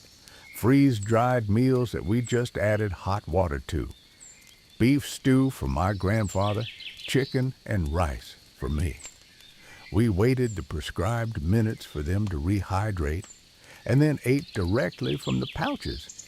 It was surprisingly good, hot, and flavorful and filling. We sopped up the last bits with crackers, not wasting anything, and then made hot chocolate again, sitting by the lake with our warm cups, watching the sun sink lower. The evening was peaceful, the air still, the lake calm. A fish jumped somewhere out in the middle, rings spreading from where it broke the surface. Birds called from the trees, settling in for the night. The light got softer, more golden, that magic hour photographers love. "You know," my grandfather said, cradling his cup, "I've been coming to these mountains for more than 50 years, since I was younger than you are now, and I never get tired of it. Every time feels like the first time in some ways. There's always something new to see, something different, something to appreciate." He took a sip of his chocolate. "Places have power," he continued, "wild places especially. They remind us of something essential, something we tend to forget in our daily lives. They remind us that we're part of nature, not separate from it, that we're animals, creatures of the earth, are subject to the same forces and rhythms as everything else. He gestured at the lake, the mountains, the forest around us. This is real, he said. The rest, the buildings and roads and cities and all are human constructions. Those are the artificial things. This is what the world actually is. We've just covered it up in most places, forgotten about it, but it's still here, patient and eternal, waiting for us to remember. The sun touched the peaks to the west, balanced there for a moment, then began to sink behind them. The show started, the sky turning those impossible colors, the light painting everything, the world transforming into something magical. We watched in silence, no need for words. Some things are too beautiful for speech, too perfect to describe. You just witness them, let them fill you up. Be grateful they exist. As the light faded, my grandfather asked if I wanted a fire. We had the fire ring, and there was plenty of dead wood around that we could use. I said yes, very much yes. So we gathered wood together, collecting fallen branches, breaking them to size. My grandfather showed me how to build a fire properly, starting with tinder, dry grass, and bark shavings, then moving to kindling, small twigs and sticks, then larger pieces as the fire caught and grew. He let me light it, and I felt a surge of pride as the flame caught, spread, began to burn in earnest. We fed it slowly, carefully, building it up to a good size, big enough to give warmth and light, not so big it was wasteful or dangerous. And then we sat back and enjoyed it. The dancing flames, the crackling and popping, the smell of wood smoke, the warmth on our faces. Then stars started appearing, and once again I was struck by how many there were, how bright they were. The Milky Way emerged as the last light faded, that river of stars, and my grandfather pointed out different features, dark nebulae where new stars were being born, bright clusters, the hazy glow of distant galaxies. When you look at those stars, he said, you're looking back in time. The light takes years to reach us, sometimes thousands or millions of years. So we're seeing them as they were, not as they are now. Some of those stars might not even exist anymore. They might have died, gone supernova, collapsed into black holes. But we still see them because their light is still traveling toward us. He poked at the fire with a stick, sending up a shower of sparks. Makes you think about time differently, he said, or about how we're all connected across time and space, how the past and present and future are all woven together in ways we can't fully understand. We sat in comfortable silence for a while, watching the fire burn down, feeding it occasionally, wrapped in our jackets against the mountain cold. An owl called from the forest, that eerie, haunting sound, and was answered by another, farther away. Eventually, my grandfather stirred. Should probably turn in, he said. Tomorrow's our last full day in the mountains. We'll explore some more, maybe climb up to that ridge over there for the view, then start heading back down the day after. But that's tomorrow's concern. Tonight, we sleep by this beautiful lake, under these magnificent stars. We doused the fire carefully, making sure every ember was out, that nothing would reignite in the night. Hung our last bits of trash with the food bag, made a final trip into the bushes, away from camp and water, and then into the tent, into our sleeping bags, settling in for the night. The sleeping pad felt softer tonight, my sleeping bag warmer, everything more comfortable. Or maybe I was just more tired, more ready for rest. My grandfather was quiet for a while, and I thought he was falling asleep. But then he spoke, his voice soft in the darkness. "Thank you for coming with me," he said, "for being willing to do this, to climb these mountains, to be uncomfortable and tired and sore, for being present with it, for paying attention, for learning. You've been good company, and I've enjoyed every minute of it." "Me too," I said, my voice thick. It's been the best thing I've ever done." "It's not over yet," he said. "We've got tomorrow and part of the next day. But I'm glad you're enjoying it. I'm glad these mountains are getting into your blood the way they got into mine. You'll come back here someday, I think, when you're older, when you have questions you need answered or just need to remember what matters. The mountains will be here, waiting." He rolled over, getting comfortable. "Sleep now," he said. "Let the day go. Let your body rest. Let the mountain hold you safe. Tomorrow we explore more of this beautiful valley. But tonight, just sleep." And I did sleep. Now let me tell you about our last day in those mountains, dear one, about the final explorations, the slow descent back to the world below, and the gifts those mountains gave us that we carried home in our hearts. Just settle in there, even deeper now. Let every muscle relax. Let your breathing get slow and easy, and drift with me through these final memories of that journey. I woke to the sound of rain pattering on the tent, gentle and steady, a sound that in any other circumstance might have been disappointing, but here, in this place, felt perfect, natural, right. The mountains needed rain, the forests needed rain, and we were snug and dry in our tent, safe and comfortable. My grandfather was already awake. I could tell by his breathing. We lay there for a while, not speaking, just listening to the rain, to the drops hitting the tent fly, running down and dripping off the edges. The sound was soothing, rhythmic, like a lullaby. "Morning," he finally said, his voice warm with contentment. "Sounds like the mountain is giving itself a drink." "Should we stay in the tent?" I asked, not particularly eager to get out into the wet, though not unhappy about it either. "For a bit," he said. "No rush.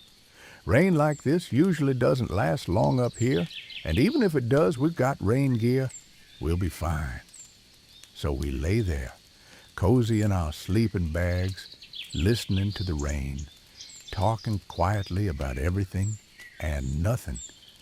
My grandfather told me stories from his youth about other camping trips, other adventures in these mountains and elsewhere, about the time he'd gotten lost and had to spend an unplanned night under a tree with no gear, about the time he'd seen a bear with cubs, had backed away slowly and respectfully, giving them their space, about the time he and his father had climbed a peak in a snowstorm and barely made it down before dark. "Mountains teach you humility," he said. "Teach you that you're not in control, that nature is more powerful than you'll ever be. And that's a good lesson. We humans, we think we're so important, so powerful. We think we can bend the world to our will, but coming to the mountains, deal with weather and altitude and distance. And you remember your place. You remember you're small. And somehow that's comforting." The rain began to ease after maybe half an hour, tapering off to a drizzle, then stopping altogether. We heard birds start to call again, tentatively at first, then with growing confidence. The world was waking up, emerging from the rain, ready for the day. We climbed out of our sleeping bags, pulled on our clothes, everything slightly damp from condensation and the humidity, but not unpleasantly so, and unzipped the tent. The world was transformed. Everything was wet, dripping, sparkling. Drops hung from every needle, every leaf, catching the light that was beginning to filter through the clouds. The lake was dimpled with the last few raindrops, circles spreading and overlapping. The air smelled fresh and clean, washed, renewed. Beautiful, my grandfather said simply. And it was. We went about our morning routine. The trip into the bushes, the washing of hands and face with cold lake water, the gathering of the food bag from where it hung. Everything took a little longer in the wet, required a bit more care, but that was all right. We had time. At breakfast was hot oatmeal again, cooked on the camp stove under the shelter of a large tree that kept most of the residual drips off us. We added extra brown sugar and raisins, made it sweet and hearty and warming. Hot chocolate followed, that instant luxury that never got old, that always felt like exactly the right thing. As we ate, the clouds began to break up, blue sky appearing in patches, sun breaking through in shafts of golden light. The wet world sparkled, every surface reflecting light, and steam began to rise from the warming rocks and wood. That's one of the gifts of rain, my grandfather observed. It makes you appreciate the sun. If it was always sunny, you'd take it for granted. But after a rain, when the sun comes back, you're grateful for it. You notice it? He scraped the last of his oatmeal from his cup, or ate it thoughtfully. That's true for a lot of things, he continued. Difficulty makes you appreciate ease. Cold makes you appreciate warmth. Hunger makes you appreciate food. We need the contrast, need the hard things to fully appreciate the good things. If everything was always easy, always comfortable, we'd never be truly grateful. With breakfast finished and cleaned up, my grandfather suggested we take a longer hike this morning, explore more of the valley before we had to pack up and start heading back. There was a ridge he wanted to show me, a viewpoint he remembered from years past. We packed light day packs with water, snacks, rain gear just in case, and set off, leaving our main camp set up. The trail followed the lake shore for a while, then branched off, climbing steeply through forest that was heavy with moisture from the rain. Water dripped on us as we brushed past branches, but we didn't mind. It was refreshing, cooling, part of the experience.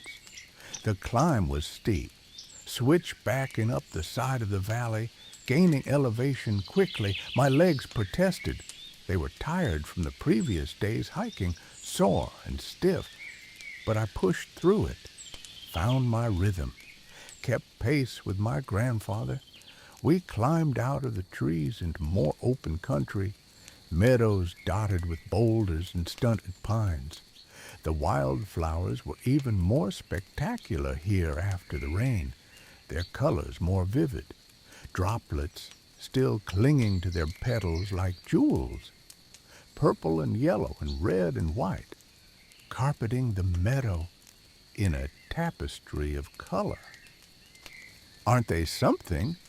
My grandfather said, stopping to admire them. They live such short lives up here, these flowers. Just a few weeks to bloom, to attract pollinators, to make seeds before the snow comes back. But they make the most of it. They're so beautiful, so perfect, so completely themselves. He knelt down to look at one particularly lovely cluster of purple flowers, his face soft with appreciation. "There's a lesson there," he said, "about making the most of the time you have, about blooming where you're planted even if the conditions aren't perfect, about being fully yourself, fully present, fully alive for whatever time you're given." We continued climbing, the ridge getting closer, the view opening up more with every step, and finally, after maybe an hour of steady climbing, we reached it, a rocky promontory jutting out from the ridge, offering a panoramic view of the valley below and the mountains beyond. We stood there, catching our breath, taking it in. Our lake was below us, looking small from this height, our tent a tiny green speck on its shore. The valley stretched out, forest and meadow, streams glinting in the sun, and all around peaks rose up, some still holding snow, others bare rock, all magnificent. "This is what I wanted you to see," my grandfather said. "This perspective. You can see where we've been, where we are, where we came from, the whole journey laid out before you." He pointed, tracing our route with his finger. The trailhead far below, too distant to see, but he knew where it was. The first night's camp, high on that exposed shoulder, the path along the ridge, this valley, this lake, all of it visible, all of it connected. "Life's like that," he said. "In the moment, when you're struggling up a steep section, when your legs hurt and you're tired and you wonder why you're doing this, it's hard to see the bigger picture, hard to see how it all fits together. But get to a place like this, get some perspective, and you can see the whole journey. You can see how every hard step was necessary, how every challenge got you here to this view." He sat down on a rock, and I sat beside him, and we just stayed there for a long time, not talking much, just being, watching clouds cast shadows on the valleys below, watching birds soar on thermals, circling, gliding, effortless, feeling the sun warm us, the breeze cool us, the mountain hold us.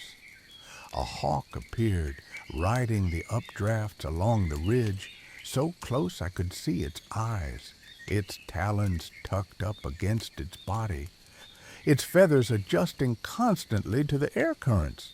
It circled us once, twice, then caught a thermal and spiraled up, up, up, until it was just a speck against the blue. "Free," my grandfather murmured, "completely free. That's how I feel up here in these mountains. Free from all the stuff that weighs us down in regular life.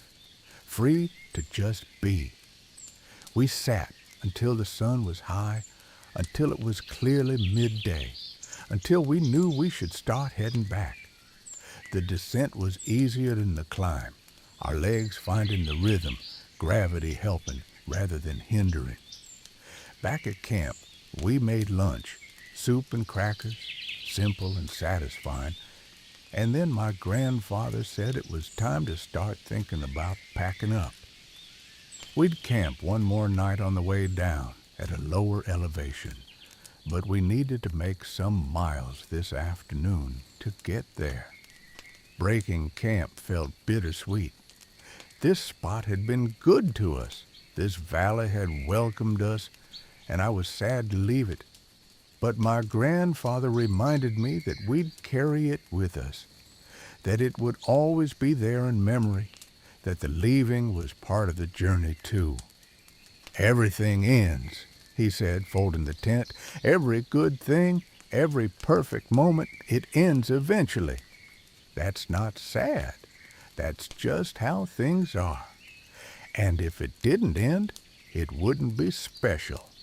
It's the temporary nature of things that makes them precious. We packed carefully, checked and double-checked that we weren't leaving anything behind. Scattered the rocks of our fire ring so future campers would have to build their own, erasing evidence of ours. Leave no trace.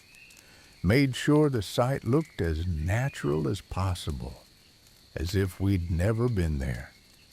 With packs loaded and secured, we took one last look at the lake, at the valley, at the peaks surrounding it. "Thank you," my grandfather said quietly, to the mountain, to the place, to whatever spirit resided there, and then we turned and started down the trail. The descent was long and steady, losing elevation gradually, following the stream that drained the lake. The water rushed and chattered beside us, tumbling over rocks, creating little cascades and pools. We stopped at one particularly pretty spot, where the stream formed a small waterfall, maybe 6 feet high, falling into a pool surrounded by smooth rocks. "Perfect for washing up," my grandfather said. "We're getting close to civilization. Might as well clean off some of the trail dirt." We stripped down to our shorts and waded into the pool, gasping at the cold. The water was snowmelt, barely above freezing, but it felt wonderful, invigorating, washing away days of sweat and dust. We ducked under the waterfall, let it pound on our heads and shoulders, shocking and refreshing. Afterward, drying in the sun on the warm rocks, I felt renewed, clean and fresh and ready for the rest of the day's walking. My grandfather looked younger somehow, the mountain air and exercise and cold water conspiring to strip away years, revealing the young man he'd once been. We dressed and continued down, the trail now entering denser forest, older trees, bigger and more substantial than the high-altitude trees we'd been among. The shade was welcome, the temperature comfortable, and we made good time. Late afternoon found us at another campsite, this one more developed than our previous spots. There was a wooden bear box for food storage, a proper fire ring, a flat cleared area for tents. Signs that we were back in more traffic territory, closer to the trailhead, to the boundary between wilderness and civilization. We set up camp with practiced efficiency. This was our third time, and we had the routine down. The tent went up quickly, gear organized, water filtered, dinner started. We were a good team now, my grandfather and I working together smoothly, each knowing what needed doing. Other campers appeared as evening approached. A young couple with a dog setting up their tent nearby. We exchanged greetings, the universal friendliness of the trail, compared notes about the weather and the route and what we'd seen. "Beautiful up there," the young man said, gesturing toward the high country we'd descended from. "Yeah, worth the climb?" "Always is," my grandfather said with a smile. After they'd moved off to their own site, my grandfather and I sat by our stove, waiting for water to boil for our dinner. The presence of other people felt strange after days of solitude, but not unwelcome, just different. A reminder that we were transitioning back, returning to the world of humans and their concerns. "How do you feel about heading home tomorrow?" my grandfather asked, stirring our cooking pot. I had to think about that. Part of me was ready. I missed my parents, missed my own bed, missed hot showers and unlimited food. But part of me wanted to stay, wanted to keep walking these trails, sleeping under stars, living this simple, pure life. "Both," I finally said, "ready and not ready." "That's honest," my grandfather said, "and that's how it should be. If you were completely ready to leave, it would mean the mountains hadn't touched you. But if you never wanted to leave, it would mean you hadn't learned that everything has its season, its time. He poured hot water into our dinner pouches, sealed them up to rehydrate. The mountains aren't meant to be lived in year-round, he continued. Not for people like us, anyway. Some folks do it, sure. But for most of us, the mountains are a place to visit, to retreat to draw strength and perspective from, and then we go back down to our regular lives, carrying what we've learned, applying it there. He handed me my dinner pouch, and we ate slowly, savoring it, knowing it was our last mountain meal.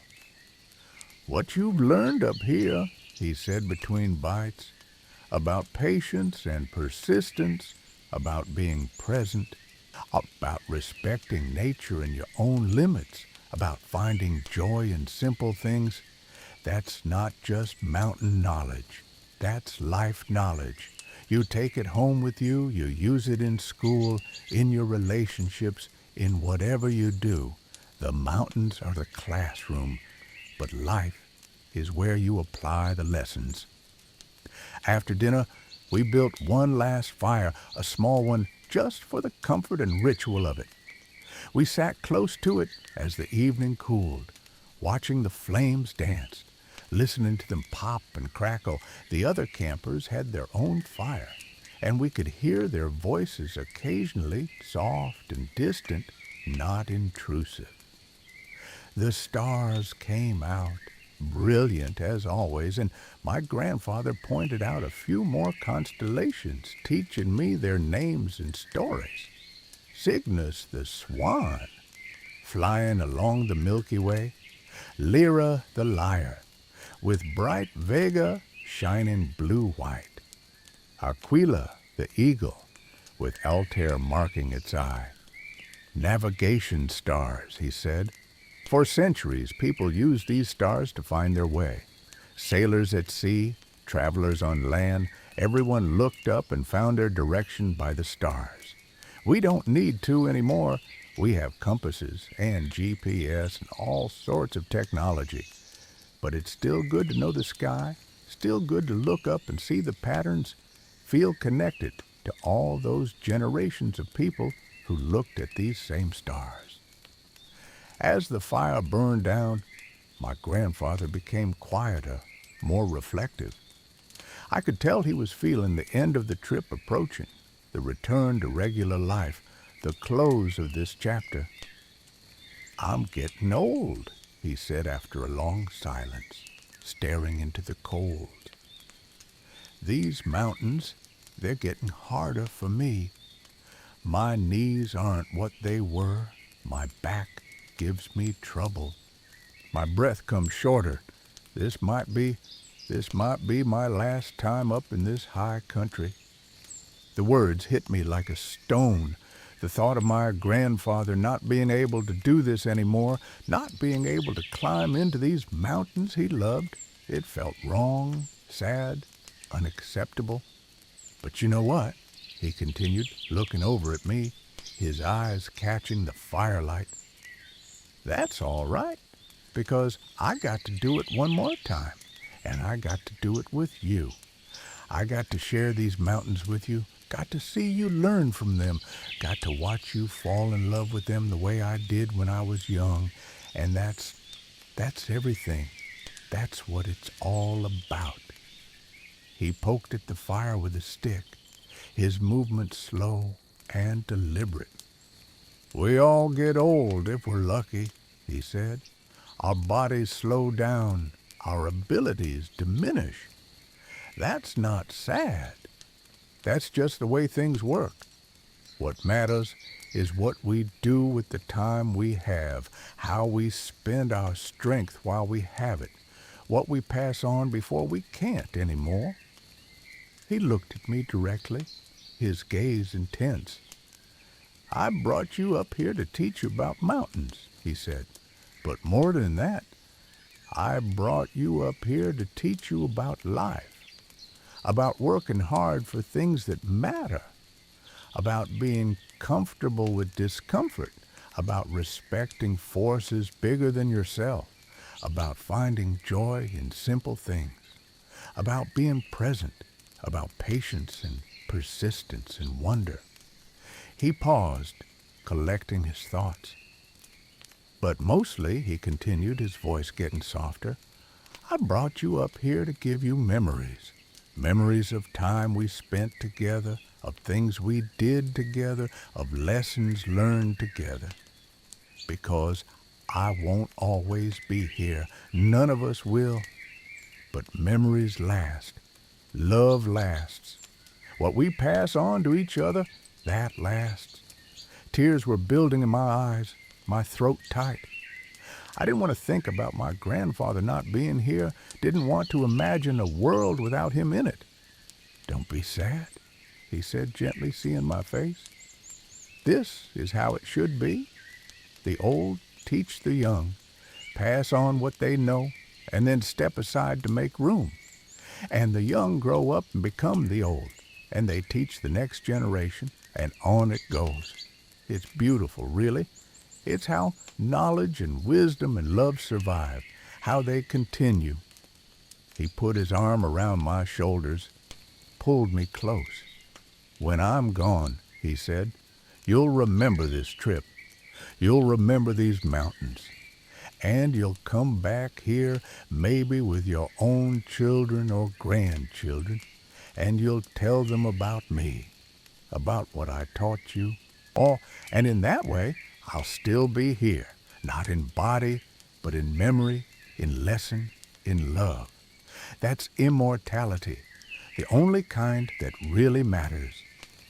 We sat like that for a long time, watching the fire burn down to embers, watching the stars wheel overhead, holding each other against the mountain cold and against the inevitable passage of time. Eventually he stirred, let me go, stood up stiffly. Best get some sleep, he said.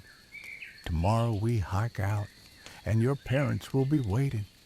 But tonight, one more night in the mountains, one more night sleeping under these stars. We doused the fire, made our final preparations, climbed into the tent, into our sleeping bags for the last time this trip, settling in, getting comfortable. Thank you, I said into the darkness, for bringing me, for teaching me, for everything. The pleasure was mine, he said, and I could hear the smile in his voice. Entirely mine. Sleep now, dream of mountains, and remember that they're always here whenever you need them. I lay there, listening to his breathing slow and deepen as he fell asleep, and I thought about everything we'd done, everything we'd seen, everything he'd taught me. The climb, the views, the struggle and triumph, the quiet moments, and the spectacular ones. All of it weaving together into something more than just a camping trip, something more like a rite of passage, a transformation. I'd come into these mountains a boy, and I was leaving them. Not quite a man, not yet, but closer, more capable, more confident, more aware, more connected to nature and to my grandfather and to the long chain of people stretching back through time who had loved these wild places. And I fell asleep with those thoughts, with gratitude and love and the bittersweet knowledge that all good things end, but also that they leave something behind, some gift, some change, some mark on the soul that stays forever. The last night in the mountains, peaceful and perfect, held safe in the embrace of the wild. Morning came too soon and not soon enough. The last mountain sunrise, beautiful and poignant. We took our time with breakfast, with packing up, neither of us quite ready to start the final descent, but knowing we had to. The hike out was long, but not difficult. We were going downhill mostly, and we were stronger than we'd been on the way in. Our legs adapted to the work. Our lungs adjusted to the altitude. We made good time, stopping occasionally to look back at the peaks we were leaving, to commit them to memory one more time. We passed the spots we'd camped, recognized landmarks from the way in. The forest grew more familiar, the trees larger, the air thicker and warmer.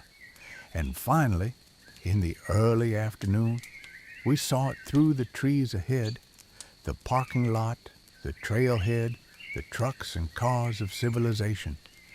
We emerged from the trail, blinking in the bright sun of the parking lot, and it felt surreal.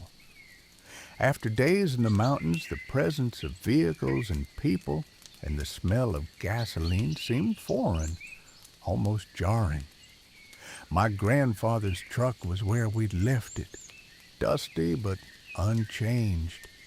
We loaded our packs into the bed, changed out of our boots into regular shoes. The relief of that was immense. To my feet, breathing, relaxing, spreading out. Before getting in the truck, we both turned and looked back at the mountains, at the trail disappearing into the trees, at the peaks rising above. Until next time, my grandfather said softly, a promise or a hope, or maybe a prayer. We climbed into the truck, and he started the engine.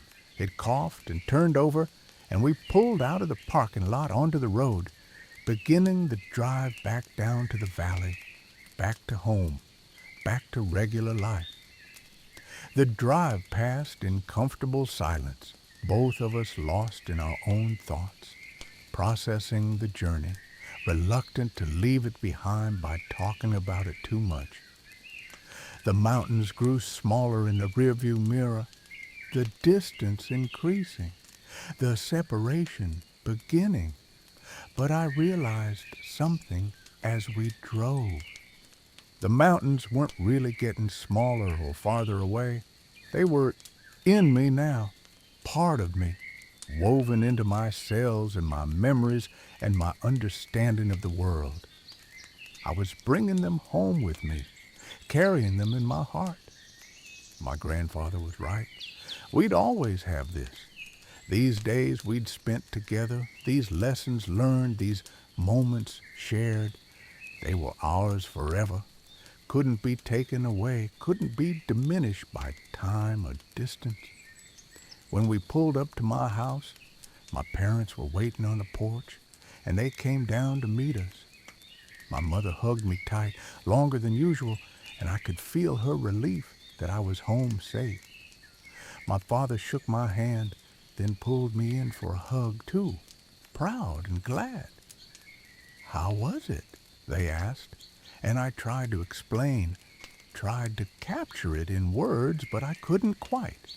It was too big, too meaningful, or too perfect to describe adequately.